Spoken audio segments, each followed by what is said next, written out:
প্রধানমন্ত্রী নিজের দুর্নীতির বিরুদ্ধে লড়াই না, দুর্নীতির সঙ্গে আপোষ করে চলছেন বলেই আজকে ভারতবর্ষে দুর্নীতির নামক বিষয়টা আজকে এইভাবে প্রকাশ পাচ্ছে।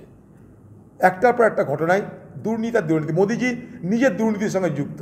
ইলেকট্রাল বন্ড তার প্রমাণ। ইলেকট্রাল বন্ডে কী দেখলাম আমরা? 4 লক্ষ কোটি টাকা ভারতীয় সম্পদ কয়েকটা ব্যক্তির হাতে তুলে দেওয়া হয়েছে। 4 লাখ কোটি টাকা। দেখা যাচ্ছে সেই সমস্ত কোম্পানিগুলো চাঁদা দিচ্ছে কাকে? ডোনেশন দিচ্ছে কাকে? বিজেপি পার্টিকে। ইলেকট্রাল বন্ডের মতন এত বড় দুর্নীতি এই ভারতবর্ষে কোনো সরকার করেনি।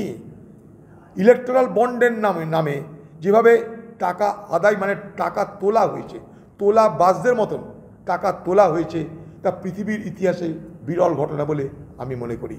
তো সেরকম ইলেকট্রাল বন্ড দুর্নীতির একটা খুব বড় একটা বিষয়, যেটা মোদী সরকার ধামাচাপা দেওয়ার চেষ্টা করছে।